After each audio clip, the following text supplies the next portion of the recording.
The Total Screen proudly presents their official podcast, On Screen, with your hosts, Tyson Gifford and William Roerig.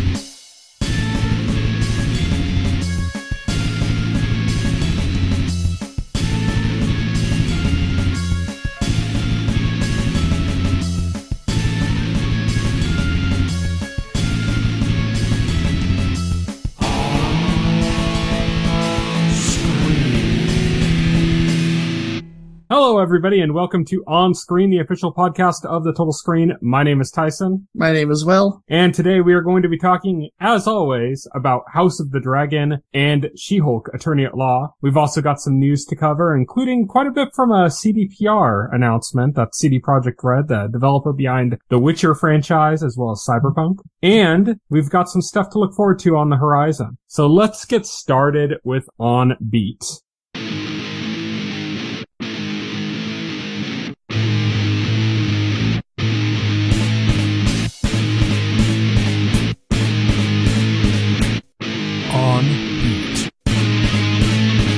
On Beat is our segment where we discuss the news of the week in video games, movies, and television. And we're going to kick things off. Doctor Strange in the Multiverse of Madness and Loki writer Michael Waldron has been picked to write Avengers Secret Wars. Yeah, I mean, that's a good choice. I know, Multiverse of Madness is a divisive movie. People seem to either love it or hate it. I loved it. Loki is one of the best Marvel shows that they put out on Disney+. Yeah, it's a solid pick. Also, Waldron seems to be Disney's or Marvel's main multiverse guy. Yeah. If you look at Multiverse of Madness and Loki and the fact that he came from Rick and Morty. Oh yeah, and Secret Wars is the big multiverse movie. Yeah. The biggest multiverse movie, in theory at least. Yeah. So it's kind of it seems to fit. So right. There's probably some people that are upset about this because, like you said, Doctor Strange in the Multiverse of Madness was pretty divisive for some people. I loved it as well. I love usually pretty much anything that director, Mr. Raimi, does. So yes. I think it's a good pick. I'm looking forward to it. But we have a lot of Marvel coming up before that, including Marvel's Armor Wars, which was a Disney Plus series and is now going to be a movie. Yeah, it looks like they said they want to do the story right. And they said, from what I read, they decided the best way to do this story is to do it as a film instead of a Disney Plus series. And you know what? I'm all for it. If it turns out a better product, then go for it. Armor Wars has the potential to be very interesting. This is going to be Don Cheadle's first starring role in a Marvel movie. So, yeah, looking forward to that. Yeah. It makes sense to move things around based on where they're gonna work best, instead of just going, okay, this will be a TV show and this will be a movie. You gotta be flexible enough to understand, maybe this would work better as a movie or maybe this would work better as a TV show. And I'm glad to see Marvel being flexible. Yes, definitely. Our next news story, 6 seasons and a movie. Finally, it has been confirmed. A community movie. The prophecy has been fulfilled. Well, it won't be fulfilled until this movie actually comes out. Because, I guess anything could happen. But it seems yes, we are barring any unforeseen events, we are getting a movie. This is going to be on Peacock, so it's not going to be a theatrical release unless they change that later, which I doubt they will. Yeah, I doubt they will. To be honest, a theatrical community movie always seemed like a stretch. Always seemed to be it'd be direct to streaming if it happened, which is fine. Mm-hmm. As long as I can get to watch it, I'm happy. Yeah, exactly. Looks like most of the cast is coming back, except for, I don't believe Donald Glover is set to come back right now. Chevy Chase is definitely not coming back. The hell you say? I'm super excited for this. As a big Community fan, I've been waiting for this for quite a while. So, yeah, the prophecy is complete, or will be complete. Gillian Anderson's gonna be in it. Joel McHale tweeted, and he tagged her, so it's proved. By accident, he tagged her, and in doing so, he fulfilled a new prophecy. Because she said she replied, I'm in. Yeah, I'm in, yeah. That was funny. Oh, man. So our last news story before our trailers is our biggest for this week, and that is that CD Projekt Red made a series of announcements. Yeah. Like, they announced everything. They said, everything's happening. It's like, whoa. They announced like 5 new Witcher games.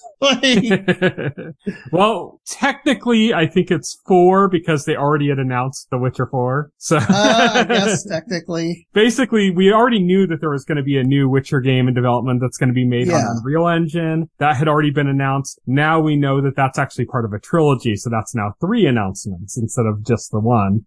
So first off, they have a new Witcher game coming from Molasses Flood, codenamed Sirius, which they wouldn't go into depth of what kind of game it is, but they says it's an innovative take on the Witcher franchise. Mm-hmm. Might be an evolution of Gwent, who knows? Certainly don't know about that. Then they announced Canis Majoris, which they didn't These give are all the name. Project names, by the way. Every announcement they made here has a project name. Now with Canis Majoris, they didn't give the name of the studio. They just said it's being developed by a third party, but it's a third party made up of ex-Witcher developer, Witcher veterans. Mm-hmm.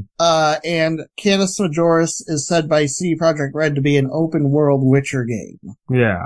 And then we got Polaris, which is the code name for the next Witcher trilogy that is going to directly follow The Witcher 3 and presumably be more traditional Witcher games. This is, like I said, we knew about Witcher 4, which is the first of the Polaris franchise, basically. And we knew about that. That was announced as part of a Unreal Engine 5, I think, event or something, because it's going to be using Unreal Engine 5. And that was the big announcement at that time. Yes. And now we know that that's not just some standalone game by itself, that there's a whole trilogy involved with that. And here's the other thing they dropped. CD Projekt Red said all 3 games in this new trilogy will be released within a 6-year time span. Yeah, that's crazy. Yeah, that is crazy. That's crazy ambitious. Yeah. Then they're confident. Hopefully they're not too confident because they kind of got caught on the last one. Yeah, they got caught out on Cyberpunk, which, speaking of, segue, they announced Project Origin, which is the sequel to Cyberpunk 2077. I'm super psyched for this. I have never played a Witcher game outside of I think the first 10 minutes of the first Witcher. I don't have the right hardware for it really. But Cyberpunk, I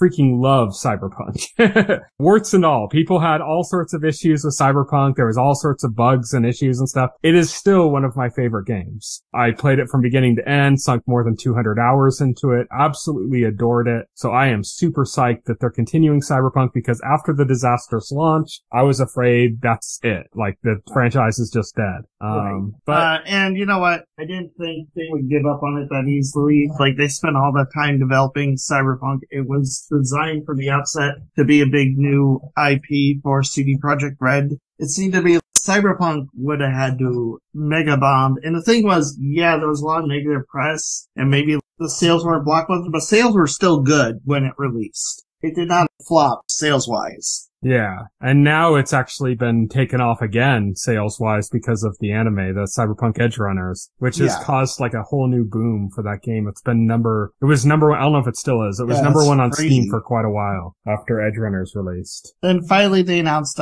Project Hadar, which they say is a new original IP.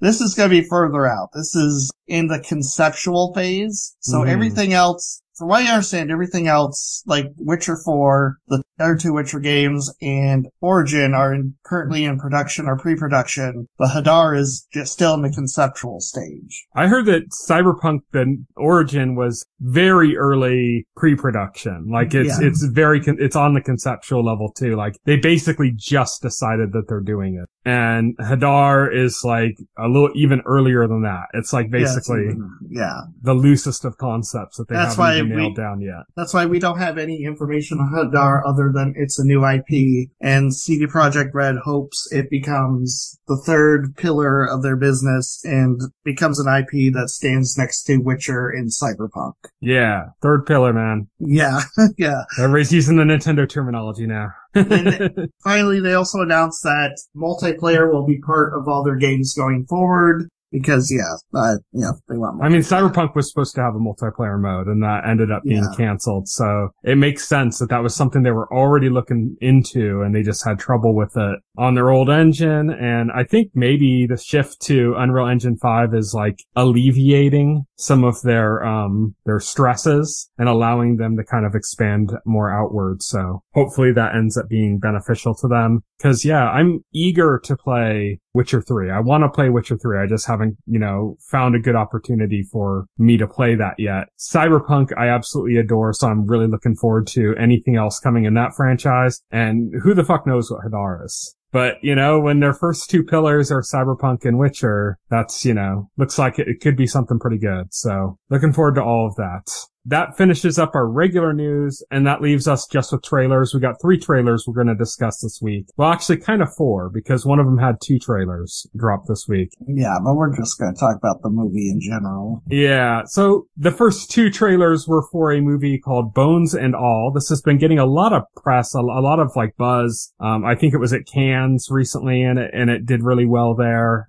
It's a love story. It's got Timothée Chalamet in the lead role, right? It's like, this is not our content. Till you watch the second trailer. Yeah, Bones and All. I'd heard about it loosely when everything was going around with cans and stuff. They were referring to it as the Timothée Chalamet cannibal movie. That's basically how it was being touted, but I knew nothing beyond that. I was interested in it just because of that and because of all the positive press coming out about it. But after watching particularly the second trailer that was just recently released, my interest has spiked. I really like that they're kind of doing some world building here. It almost feels like, have you ever watched or heard of the anime/manga Tokyo Ghoul? I heard of it. So Tokyo Ghoul, a big part of that was just that this guy, he becomes a ghoul and now he has to eat human flesh, and it's all that kind of stress of having to deal with that. And I got vibes of that from here with this whole kind of almost group of people that have gathered that are all what they're calling themselves eaters, I guess. And it's just it's really interesting, the concept, and I really want to see how it plays out. And especially with the amount of buzz it generated, it seems like it's actually a success in that experiment that they're doing with this story. So, it looks really good. Exceptionally good year for horror, so. Yeah. This looks really good though, cause I like movies like this where it kind of explores the idea of you're part of the bad guys, but it's not kind of what you think. I kind of like those kind of concepts, so. Yeah. Now, moving on to Black Panther, Wakanda Forever. Yeah. We got a new trailer. This was a big one. Namor flies. Yeah, I mean, he could do that in the comics. He's got those little feet wings, which, by the way, it looks silly. The whole concept of Namor flying with little wings on his ankles is kind of goofy to begin with. But you accept it. Yeah, it looks good. It still doesn't reveal what the plot is going to be. It kind of makes it look like it's going to be Wakanda versus Namor and his forces. It's not Atlantis anymore. So, but I don't know, off the top of my head what it's called now. But I know that's a complete misdirection. I know they team up to fight a bigger threat, but it's not revealed in this trailer. Mm-hmm. So yeah, there's still some secrets being held close to the chest. They're even being kind of weirdly vague about, who's going to be the next Black Panther. I mean, it seems like it's Shuri. It was Shuri. It was obviously Shuri. That's what it seems like, but they're still not showing her face. They still made a big hubbub about you don't know who it's gonna be or something earlier. So it makes me go even though it seems obvious it's Shuri, well, maybe it's not. Maybe it's one of the, what is the group called? His guard, all the women that are in that guard, and leader who is from The Walking Dead. Maybe it's her. Maybe it's Black Panther's girlfriend from the first movie, was used to be part of that guard, but it seems like Shuri's the safe bet. I mean, she also was Black Panther in the comics at one point, so it seems like the obvious choice, but it's weird how they're being vague about it, Well, they want people watch the movie. I don't think that's a problem. No, I don't think that's going to be a problem. Yeah, I don't think that's a problem. I don't think people watching the movie is going to be an issue. Right?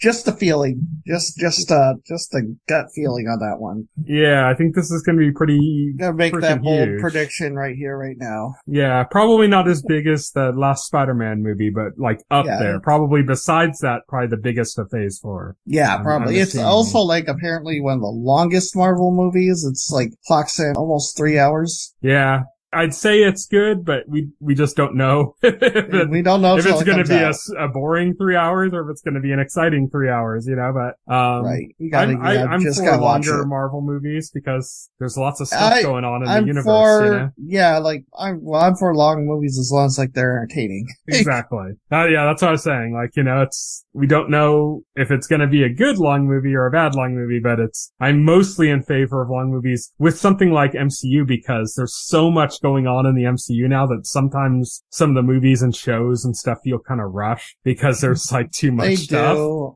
I've been kind of disappointed overall with the Disney Plus Marvel shows. Some of it just feels like it's there to fill space on a streaming service and sell people on Disney Plus more than like, did this need to be a thing? I think I'm there for about half of it, I think. Half of it's I've thoroughly enjoyed. Half of it, I think even the stuff that I wasn't really that into, aside from, What If, which I think is outside of one episode was a complete disaster.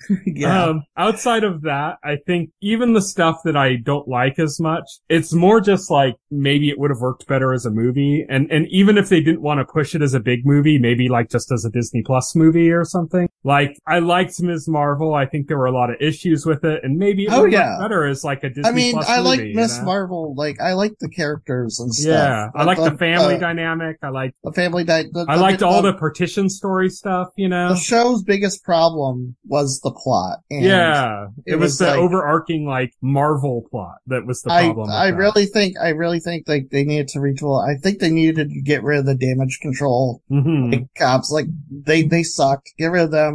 I think if they had pushed it down into a movie, it might have worked better. They get rid of damage control. Put more emphasis on the Jinn as villains. I think they could have gotten somewhere better with that. Similarly, like, Falcon and Winter Soldier. There's a lot I liked about that, and then there was a lot that just absolutely dragged about that. And I think the easiest solution is it would have worked better as a movie. Yeah, I think so too.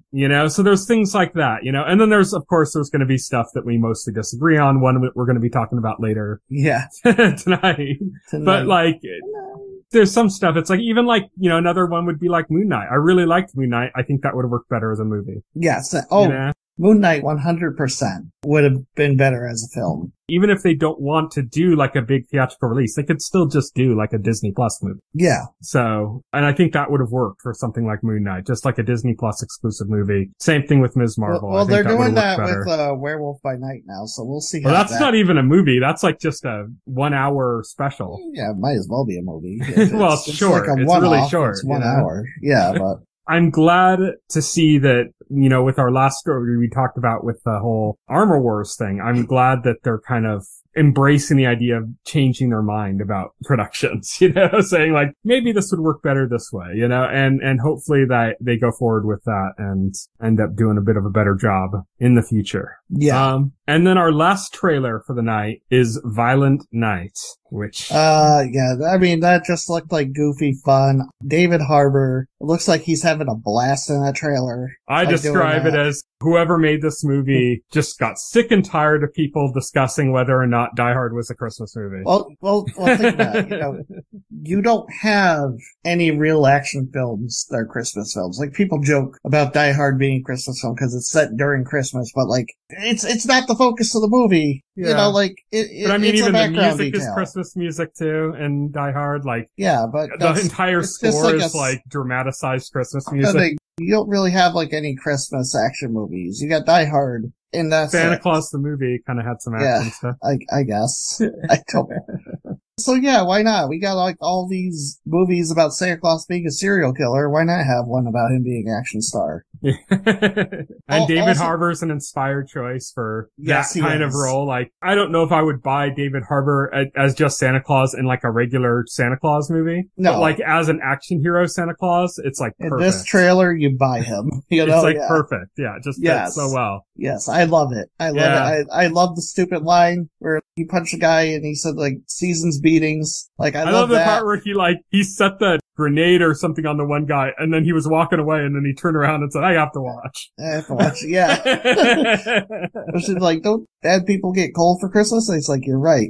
Sets a grenade on that guy. Yeah, that's great. And it's also got John Leguizamo in it, which is like exciting. He's the lead villain. It looks like, you know, if you do a movie like this, you gotta have an interesting villain too. And John Leguizamo is a great actor, and that's a cool match. That's a cool match. Yeah, this looks like it's gonna be a fun movie. Yeah, I'm excited about it. This has the potential to be like a new classic, like something like Jingle All the Way or something, or Bad Santa, something in that vein. Yeah. I'm excited. But that is it for our On Beat segment. And now we're going to move on to On the Horizon.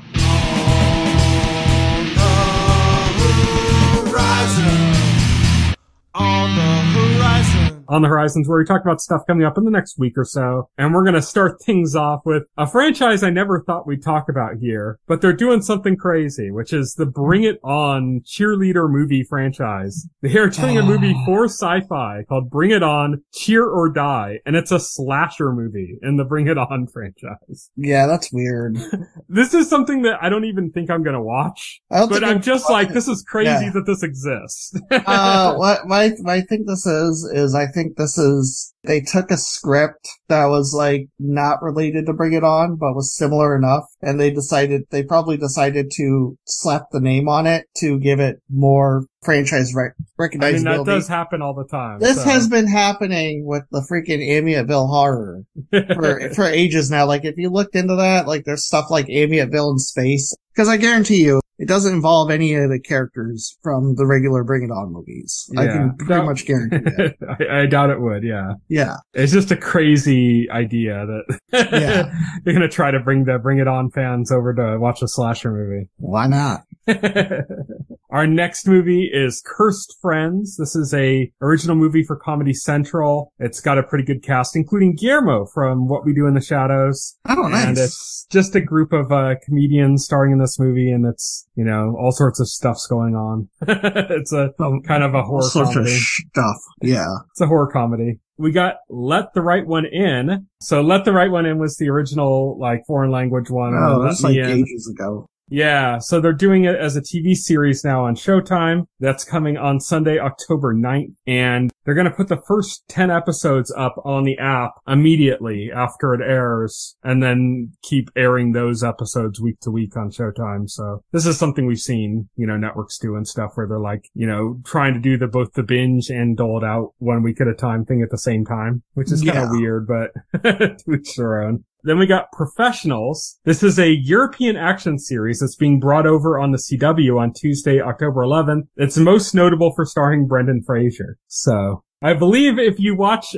Corridor Crew, they did like a fake trailer for Batgirl that was canceled by the WB. Yeah, I remember that. And they used footage from, I believe it's from this show, to stand in for Brendan Fraser's character in Batgirl. Like, so they used clips from this show for that trailer. Oh, I see. Okay. Interesting. Next up, we have The Winchesters, also coming to the CW, also on Tuesday, October 11th. This is the spin-off series of Supernatural. Yeah. I don't know if I'm terribly interested in this, but yeah. Yeah, I'm not too interested either. I really enjoyed Supernatural, but I mean, the magic of that show is the chemistry between the characters, and they're kind of not in this, you know. Dean's like narrating it, but that's like not really enough for me. Next up, we have No More Heroes 3, which is getting a wide release after previously being on Nintendo Switch. On Tuesday, October 11th, it is coming to PS4, 5, Xbox One, Series X, and PC. So get your No More Heroes 3 on. It's a buggy, kind of messy game, but it's a Suda51 game. So it's like brilliant despite its flaws. Then we have Ike Boys coming on Tuesday, October 11th at theaters. This is, we covered this trailer before. This is the one that's got that kind of Sentai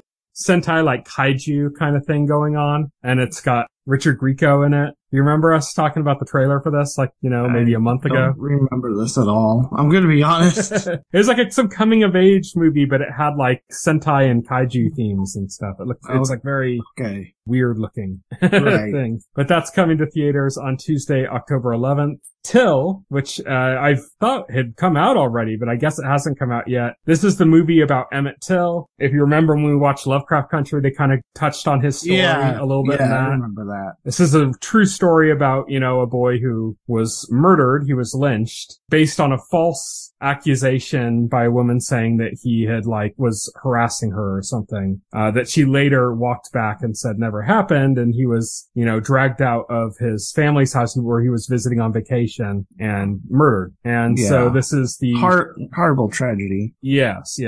And this is the biopic about that story, and it's coming on Tuesday, October 11th in theaters. Then we have The Watcher. We covered this last week in our trailers. It's a limited series coming to Netflix on Thursday, October 13th. This is the one that's based on the true story about the family getting creepy notes saying that somebody's watching them. Yeah, we talked about that last week. Mm-hmm. Next, we have The Whale. Speaking of Brendan Fraser, this is the movie he did with Darren Aronofsky. It's gotten huge attention at Cannes, had a massive standing ovation, apparently, for this. It's hitting theaters on Thursday, October 13th. Then Halloween Ends, which we also talked about last week, is coming on Friday, October 14th to Peacock and theaters simultaneously. And lastly, The Loneliest Boy on Earth, coming on Friday, October 14th to theaters. This is kind of it's got kind of a modern Frankenstein story. It kind of reminds me of that episode of Buffy, that really old episode where the guy resurrected his brother. And okay. You remember that one? Where it's kind of the Frankenstein episode of Buffy. It kind of reminds me of that. It's like a movie version of that, basically.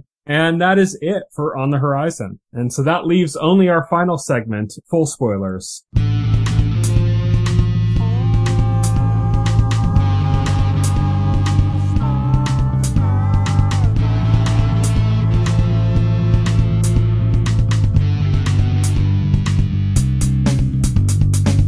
This week on Full Spoilers, we're going to continue our discussion of She-Hulk and House of the Dragon. And we're going to start things off with She-Hulk, Attorney at Law, Episode 7, The Retreat. So I ask you this every week because I know you're more critical of this series than I am. Where does this place for you? Oh, I don't know. It's much better than last week, I'll tell you that. I actually laughed at some parts of this. I think the episodes of The Abomination are the best episodes so far. So what we gather from this is you do not like She-Hulk, but you like Emil Blonsky. I don't know, the way they have his character in this is pretty good. We should basically do this setup for this episode. I like the group therapy setup of the episode because it's where the episode shined. Mm. We should break down what this episode is, which is that after meeting Josh at the wedding in last week's episode, Jennifer ends up going on several dates with him. It looks like a pretty cute courtship. He stays over, spends the night with her. She wakes up alone in bed, she reaches out, texts to him to say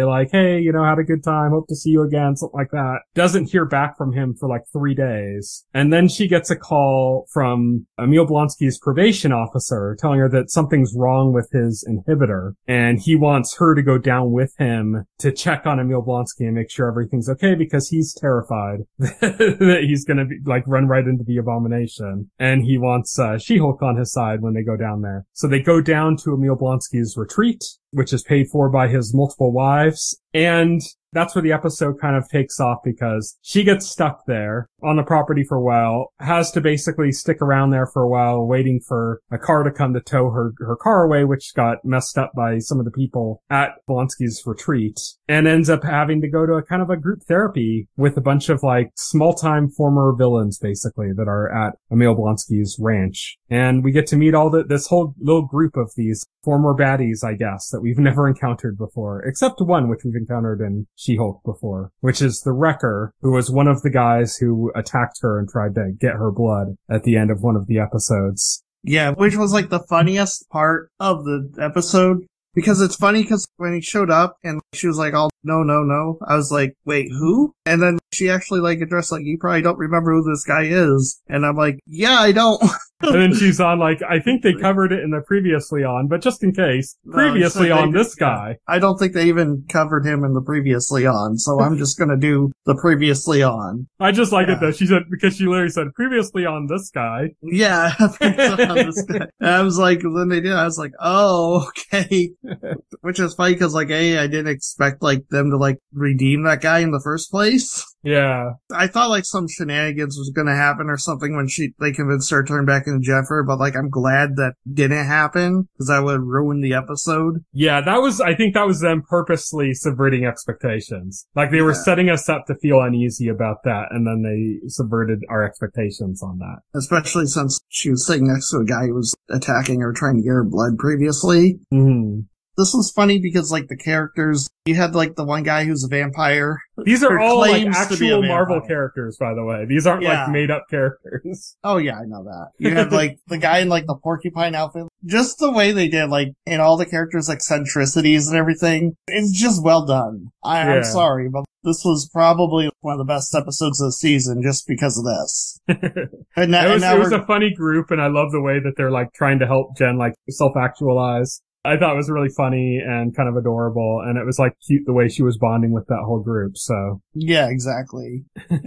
You find like the Josh twist was obvious. I'm sorry, but I was like, yeah, okay. I don't think that's the entirety of that situation. I think I think this show, as much as you don't like it, I think they've actually on quite a few occasions, like directly worked to subvert expectations. And I think seeing that Josh was involved in this plot is not the end of the surprises for what's happening with this character. I think that was a very obvious thing. It was set up to be obvious, and I think that they're going to eventually subvert what we're expecting based on what we saw at the end of this episode with him. That's fair. Yeah. I mean, we'll have to see going forward. Next week is apparently the big week people are waiting for with Daredevil. I thought that at first, but then they released a special like video on Marvel's channel, like that was all about Frogman or Leapfrog. Yeah, they did. So it makes me go like, so maybe it's not the Daredevil episode? There's nothing saying they can't be in the same episode. True, but like it just kind of made me go, I don't know. So, I mean, it could make sense to have Daredevil be at the very end of the series,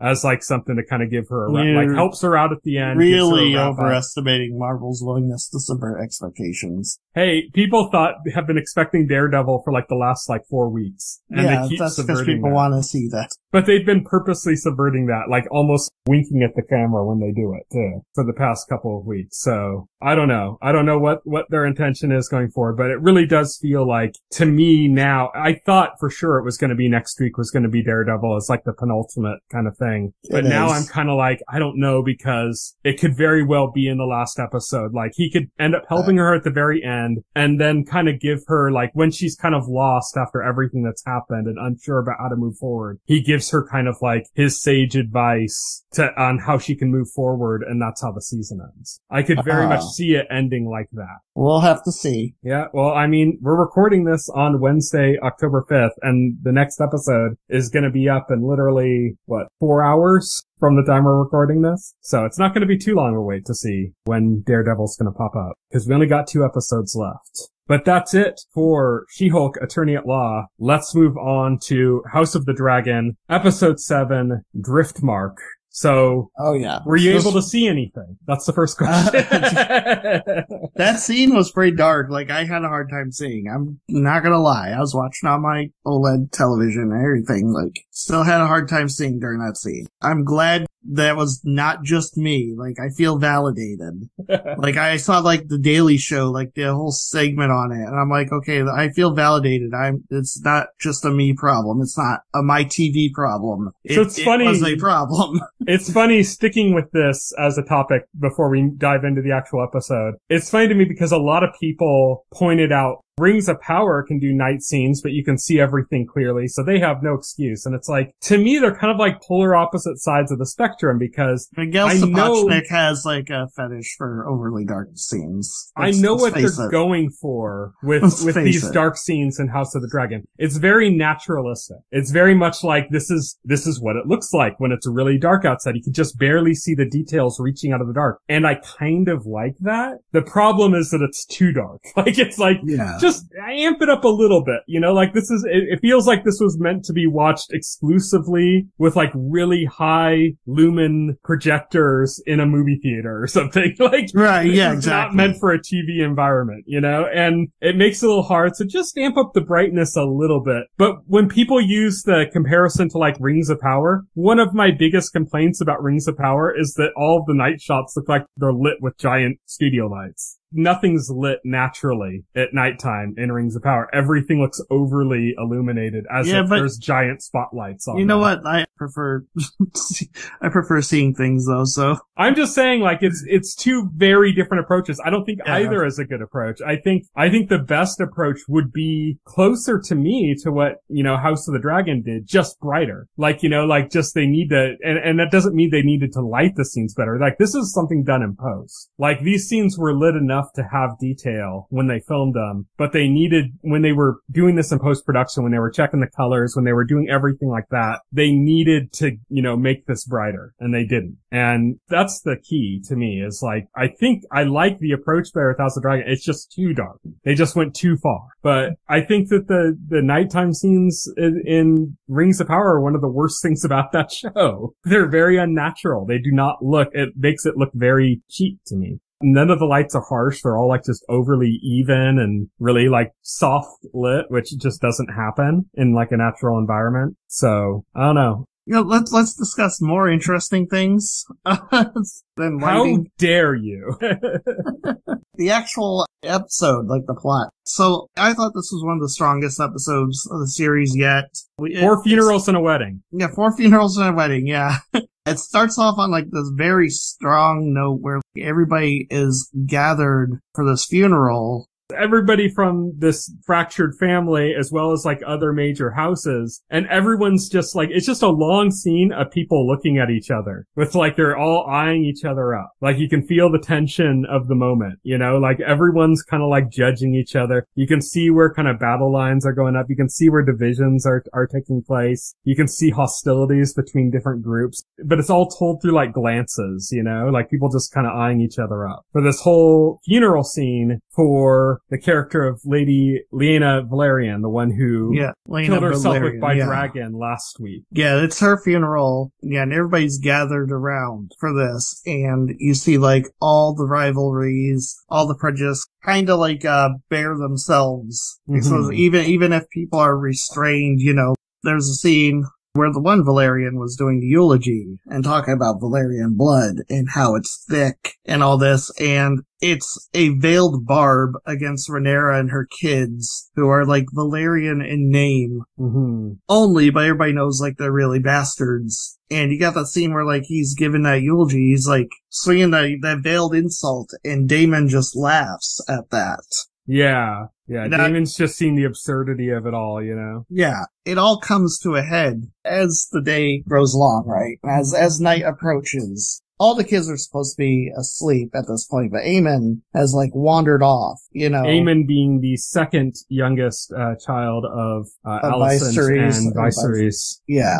The one without a dragon. The one without a dragon, the one that we saw last episode, being teased by the other children and being given a pig with wings. Yes. For a dragon. Mm-hmm. He's the only one without a dragon. He goes off wandering and he finds Laena's dragon. Mm-hmm. He finds who's been kind of like making sounds through the whole episode. You've been hearing these kind of howls in the background of a lot of scenes and stuff, and it's this dragon mourning. Yeah. This very old dragon. It's Vhagar, who was one of the oldest living dragons of Westeros. Vhagar was one of the dragons from Aegon's conquest. Yes. And it's also like one of the largest dragons in Westeros. Yes. Very old, very large dragon. It was Laena's dragon who executed her on her command last week. Yes. Aemon, incredulously enough, is able to walk up to this dragon and just start commanding it and making it obey him. Mm-hmm. At first, it's interesting because at first it's kind of like, it's very mixed to the whole thing, because it's like, okay, this is kind of inappropriate to be doing this at the time of this funeral, to be putting your ambitions, like, we know you want a dragon kid, but come on. Yeah. Like, it's kind of like that, but at the same time, it's like you kind of respect him for how brave he is to be be doing that because it's a fucking scary proposition, you know? Yeah, the dragon is not taking kindly to him at first. You could just choose to like outright kill him, you know? Yeah. And there's nothing anybody could have done to stop it, you know? Right. No, yeah. Nobody was around. Yeah. Even if they were, there was nothing anybody could have done to stop it if the dragon wanted to kill him. At that point, people were just drinking or doing whatever. Caught up in their own dramas. That's a big theme of this episode. Rhaenyra and David were catching up. Rhaenyra and David were catching up. That's a big theme of this episode is that it's about kind of the dramas that are being circulated and expanded by these adult characters who used to be the children when the show first began. And now they're the adults and they're like growing out these dramas and these animosities between each other and all this tension between each other. They're developing and building up, and these kids are now being caught up in it, and they're like going to be the next generation of this drama. And that's like a big theme throughout this episode. But the parents are just, nobody's concerned about the kids. They're all messed up in their own dramas right now. And so Aemon is able to get down, confronts this dragon, manages to get on the dragon for a ride. A really fucking scary dragon ride because he's literally at a certain point hanging by like the yoke. Well, he's never ridden a dragon before. Yeah. It's like... And this dragon is like half trying to throw him off. It's kind of like a test. It's almost like the dragon's like, okay, I'm going to give you a crazy ass ride and you're either going to die or I'm going to accept you. And he manages to make it, which is the crazy part. He manages to land with Vhagar, and Vhagar's landing kind of like brings everybody out of their own situations because everybody sees it. And they're like, what the fuck's going on? Yes. And then this kid, Aemon, he hops off the dragon all full piss and vinegar. He's all confident in himself now. He's all cocky. It has inflated his ego like times 10. He went from being a bullied child to like, you know, incredibly arrogant. He comes across like the other children, you know, especially like Lena's daughters, the girls who are incensed that he's like stolen this dragon. He's stolen on the night of their mom's funeral, you know. Yeah, their mother's dragon. Like the daughter there, I believe, like the oldest daughter, you know, she sees that like as her dragon now. That by rights, that's her dragon because her mom was the dragon rider. I think it's the younger dragon, the younger daughter. It's is that Rhaenyra Targaryen? I assumed it would go to the oldest daughter, but maybe I don't. No, she already has the dragon. Okay. The youngest daughter did not get. I think unless I'm getting this wrong, one of the daughters has a dragon. The other one does not. Right. It's one of the daughters. Yeah, I would have to look it up to know which right now. I know it's Baela Targaryen has a dragon and Rhaenyra Targaryen does not. But the point is, like, they're upset over this. And reasonably so. And, you know, Rhaenyra's sons are there too with them. Yeah, the daughters, Lyanna's daughters woke them up. Yeah. You know, to tell them that this was happening, and they went to find out what was going on with them. Yes. And Aemon confronts them all. This leads to a fight where, like, they end up ganging up on Aemon and like beating on him 4-1, but he grabs a rock and he threatens to bash the skull in of one of Rhaenyra's kids. I think the youngest, if I'm not mistaken. I'm not sure. I don't remember exactly which one. It's like a brutal confrontation with these kids. It's a brutal confrontation, yeah, because Aemon's there with the rock and he's clearly intending to kill the kid. And then the other kid, he gets up there and he defends his brother by, you know, slashing Aemon's eye out with like a blade. And then this drama leads to the most intense scene of the entire episode, and probably like the best scene of the episode. Well, the fight's finally broken up by Sir Harold Westerling, who's the Lord Commander of the Kingsguard, played by Graham McTavish, who we saw him a lot in like the first 2 episodes, I think, and really haven't seen much of him since. But he kind of like breaks up the fight, and then they're all taken to an audience chamber. This is very similar to the second episode of Game of Thrones, where Arya's wolf had bit Joffrey, and then they had a big like he said she said confrontation in front of the king about what to do about this. Like very reminiscent. This is a parallel to that. It plays out differently than that. Like I was discussing this and I was like, in the case of that episode, Cersei got her way just because, you know, she had Robert by the balls. You know, pretty much. Robert was like more inclined to keep Cersei happy than anything else. Yeah, less to like please her and more just to like not have to deal with her. Yeah, exactly. It's different in this instance because Viserys does not want to have any harm come to, like, his daughter or his grandchildren, her children. And Alicent is literally demanding an eye for an eye. Yeah, even after the king says no, she orders her knight, the fabulous Sir Criston Cole. Oh, yeah, Sir Criston Cole. It was so cool to see her, like, call Sir Criston Cole, like, order him, and he steps forward, and Daemon steps in front of him and, like, checks him. Like, he's like, nah, fuck you, buddy. Yeah, exactly. Yeah, I really want Daemon to kill him. It's so funny because I can't wait for that rematch. We had the first fight we had between them. Criston Cole won. Yeah. Daemon bested him, but Criston Cole won because Daemon was bragging and being really arrogant. That was similar to like the Mountain versus the Viper scene where the Viper had won, but because he couldn't get over his rage at the Mountain and trying to get one over on Tywin, then he ended up getting killed. It was similar to that, except instead of rage, it was like all arrogance and showboating. Yeah, exactly. And here now we have this other situation where I remember when Criston Cole beat him in the first episode, it was like, yeah, fuck you, Daemon. And now it's like any challenge to Criston Cole, we're like, yeah, fuck you, Criston Cole. It's funny how like perception changed because like first episode, you definitely give the perception Daemon's an asshole. You should be rooting against him. Criston was still like this mysterious guy and like maybe a good guy. Oh, this could be the good guy, and now it's like Criston is definitely an asshole and, like, I don't know, like, the asshole Olympics, but like, I'm definitely rooting for Daemon in any future fights between them. I'm sorry. Yeah. Yeah. We say that now and then watch like in, the season finale, we're going to be on opposite sides again somehow. But yeah, like, Alicent is out for blood and Viserys. And the big thing that comes out is, again, the question of the parentage of Rhaenyra's sons comes out again. Mm-hmm. Aemon says, like, they're bastards. And Viserys, incensed, says, who told you this? Who told you this lie? Tell me who told you this. And Aemon, and I love it because almost immediately, to his brother Aegon. Yeah, turns on his brother Aegon, who, honestly, he should have been, based on the events like we'd seen previously, the one who was really bullying him more than anybody was his own brother. Yes.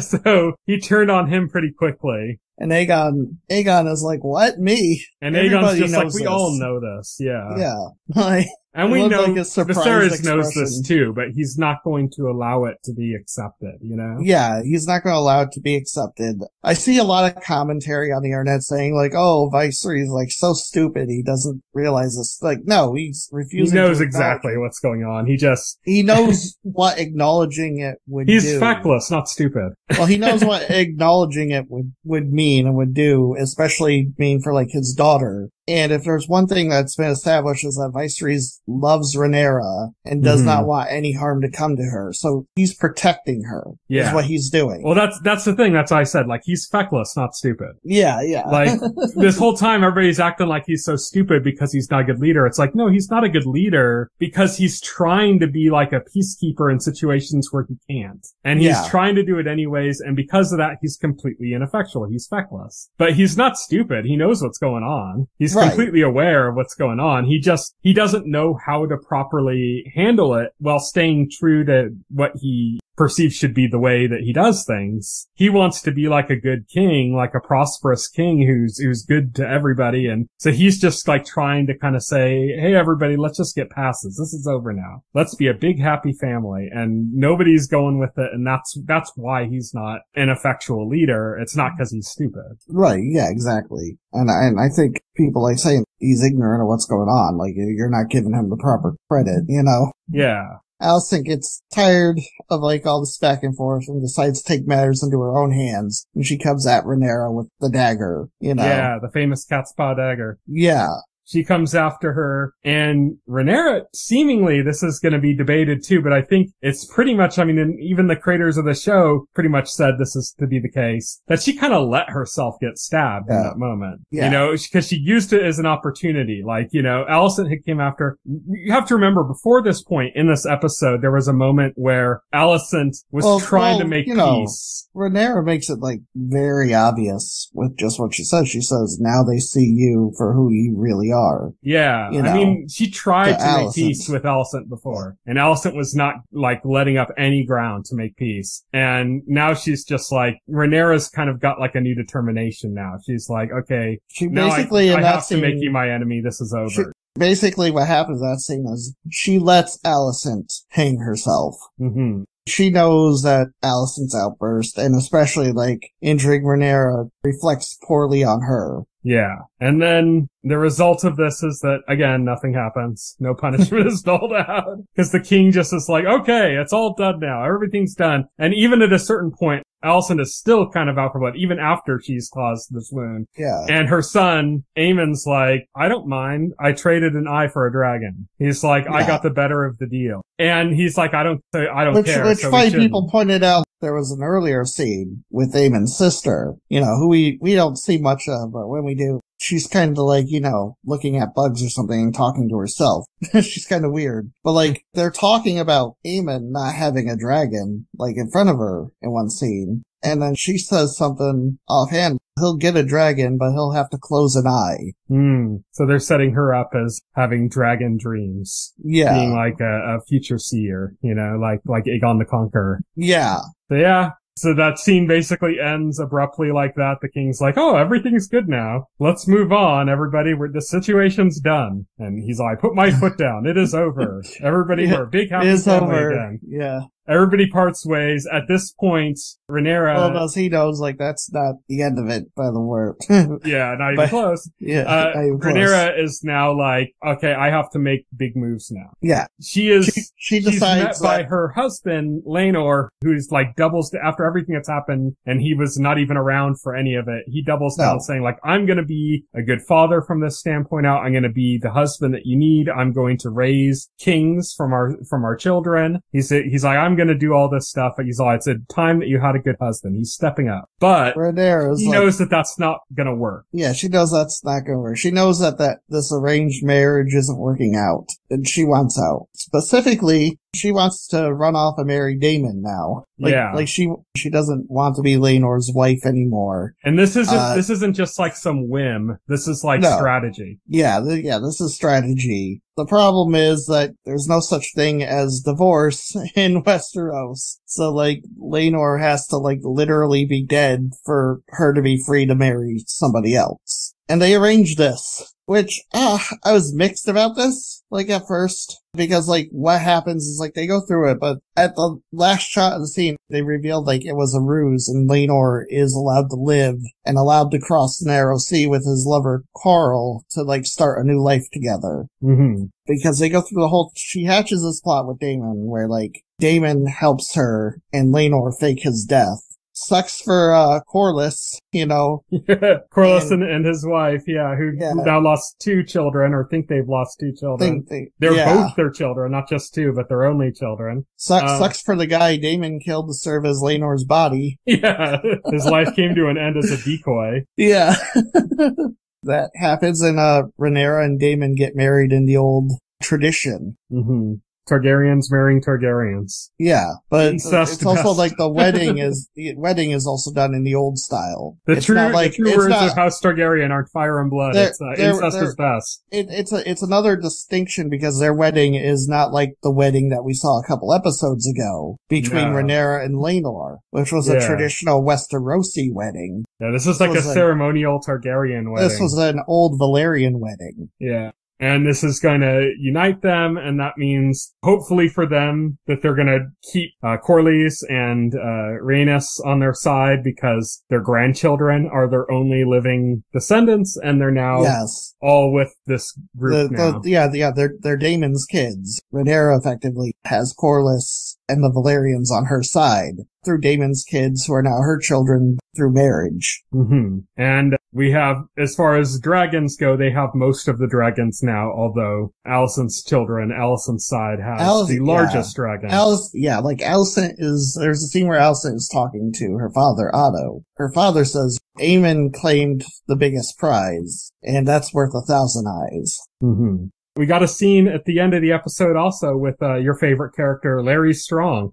Alicent's just sitting there venting again, and Larys is like, oh, is it time for murders? I could do some murders. I can bring you eyes. You want some eyes? You want some eyes? You want murders? Let me do all the murders. And she's just like, what?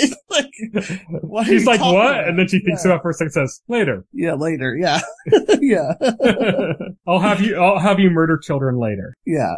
Larry is bad. Like, yeah, he's a slime ball. It's funny though, like, because people compare him to Littlefinger, but he's like a lot more obvious about his intentions. At least like when he's talking to like Alice and stuff than like Littlefinger ever was. Even when Littlefinger was talking to somebody who might have been a co-conspirator. We say that, but then again, there were several people that knew what Littlefinger was. As far as we know, the only person who knows what Larry's is Alicent. That's true. So we don't know how close he's kept his cards to his chest. And to be fair, Littlefinger did tell Ned Stark exactly who he was, and Ned Stark decided to ignore him anyway. Yeah. He's like, I'll kill you, Ned. And he's like, oh, you. Yeah. The only person that Larry's has exposed himself to, besides his, the prisoners he used for his schemes, has been Alicent. We don't know if anybody else even suspects that he's had a hand in anything. There's a great scene where Kristen notices Larry's like staring at Alicent, and he's like ready to like step up to him and like knock his lights out with Alicent's permission. It's like, do you want me to take care of that creep just staring at you? And she's like, no, it's fine. She's like, he's my subtle you. Yeah, he's my subtle you. Yeah. Just highlighting like Kristen's jealousy. Kristen now sees himself with Alicent. He's apparently like very jealous of like other men looking at her. He's gonna sleep with Alicent and then he's gonna say, we can move away. Yeah. And she's gonna say, I can't, I'm queen. And he'll go, oh, fucking bitch. Yeah, pretty much. Then he'll cozy up to fucking Rhaenys Valerian. Oh man, that guy. Next week, we got the last major time jump of the series. We're jumping ahead 6 years. Season.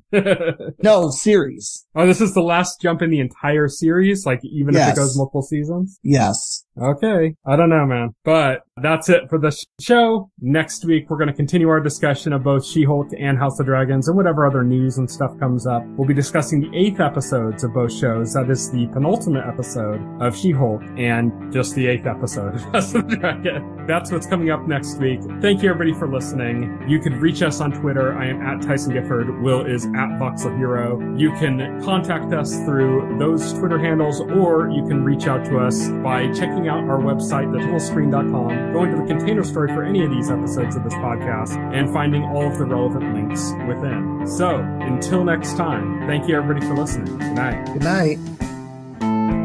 Thank you for listening to the OnScreen podcast, the official podcast of The Title Screen. Visit our website at thetitlescreen.com. This podcast can be found on any major podcast client, including Pocket Cast and Apple Podcast. The entire backlog of this podcast and other content can be found on our YouTube channel.